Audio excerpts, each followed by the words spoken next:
What's up, YouTube fans?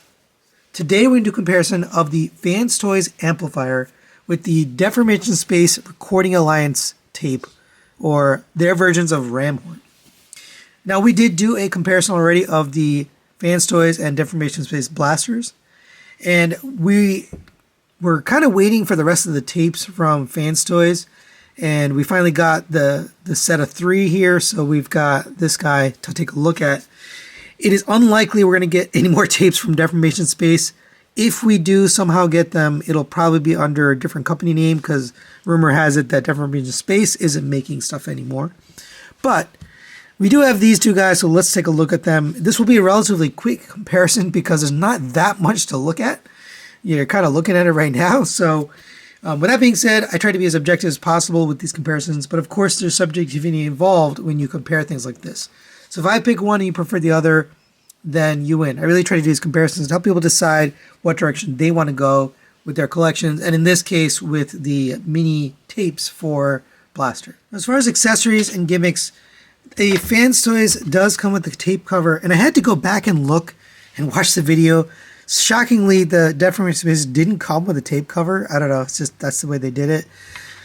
You're probably not going to use the tape cover, but it is an accessory, so I'm going to give them the accessories here. As far as gimmicks, they both have the same gimmicks. They can both fit into the chest of their respective blasters, so we'll give them a tie on gimmicks.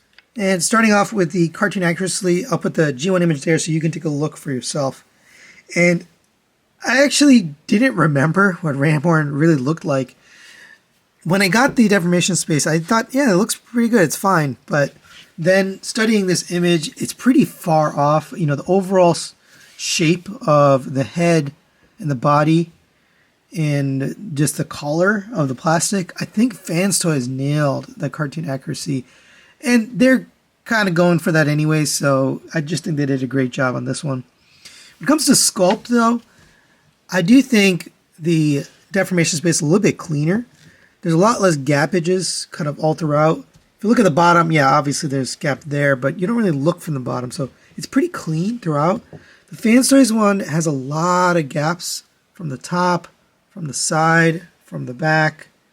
Pretty much every direction has some gaps. So even though I like the overall shape and look of the FansToys one, I'm going to give Sculpt over to Deformation Space. Right, next we'll talk about the paint. The Deformation Space really has almost no paint. The painted red eyes, painted silver bits there, and then gold on the blasters here.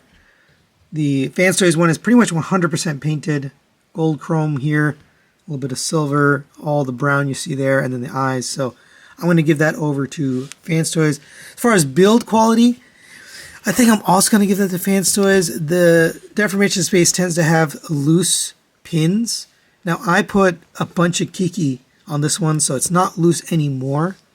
But another thing it's kind of hidden away, but if you take this off, is actually missing a panel, and I thought maybe it fell off during my review, but I went back and watched the unboxing, and sure enough, that piece is missing. So that's just, unfortunate. But overall, due to the loose pins and just the overall feel and quality, I'm going to give the build quality over to FansToys on this one. I think they just did a better job. All right, next we'll talk about the articulation. In order to do that, we'll articulate each one individually. So for the FansToys, the neck can go up to there, down to there. The head itself is on a ball joint, can rotate around. You can go down and up and a little bit of side to side, not a lot. You can open the mouth a little bit, not a whole lot, but it does open. I think it looks nice. Come to the legs, you have a rotation here at the knee. You also have a rotation at the hip, so it goes forward and backward. And then you have a toe tilt. For the rear leg, same thing. The hips can go back and forth. You have a rotation at the knee, and then you have a rotation at the ankle. The tail can go up and down. There is a hip movement here, in and out.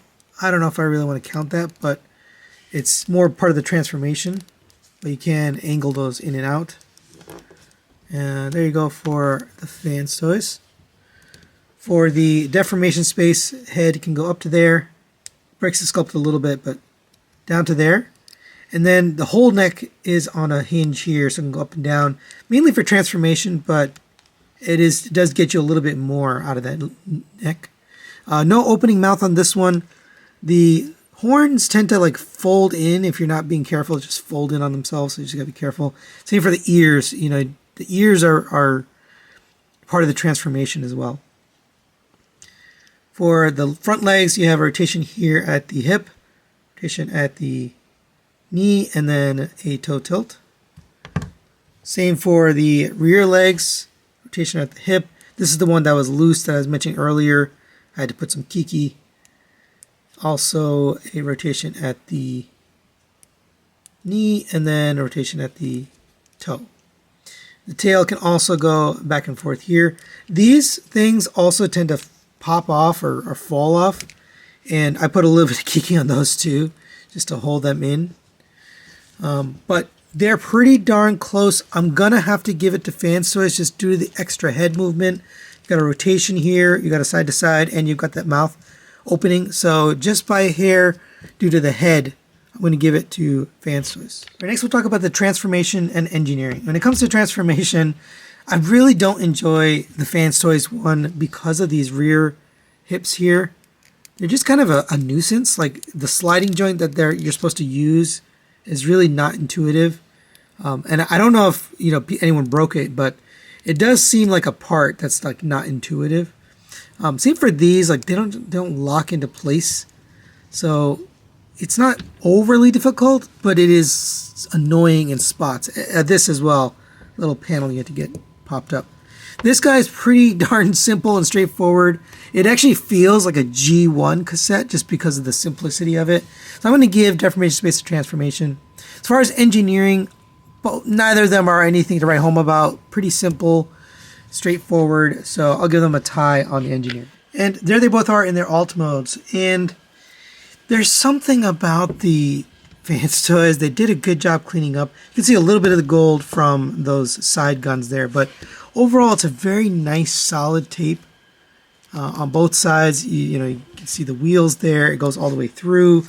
It really does look like a tape. Obviously you can see the parts, but overall it does look like a tape.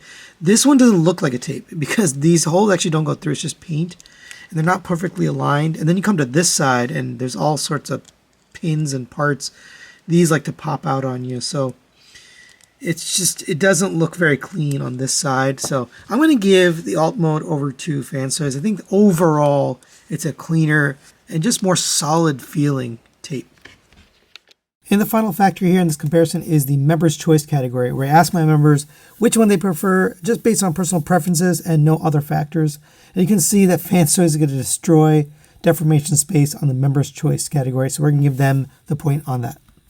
So final thoughts on the comparison, you can see the score there, and FansToys is going to win this one. I'm not surprised. Neither of these are really like knockout amazing figures. They are sort of an accessory for Blaster. The other issue is Deformation Space is likely not going to finish the rest of the cassettes. So if you want a matching set of Blaster tapes, you're probably not going to get it because it's not going to fit well with the FansToys. You can even see the size is different, and the aesthetic is different. So that's one reason to go with FansToys, is if you want a set. Now, the FansToys tapes actually fit inside the Deformation Space Blaster. I showed that during the review for these guys. So if you wanted to display them that way, you could. That's kind of an option. Unfortunately, you don't get one of the tapes. You don't get the rewind tape unless you buy the FansToys Blaster. So you're kind of stuck without the one tape. I guess you could buy, a second one and paint it. I don't know. But either way, it's kind of a losing proposition with the Deformation Space because you'll only ever have this guy here. Now, I didn't take a look here at the KFC. There's actually a new version of the KFC Ramhorn coming out. I don't think it's out just yet. I probably won't be picking that up, but if someone sent this to me, I will take a look at it, and I will do a comparison with the FansToys here. But that's it for today. Thanks for watching, and we'll see you next time.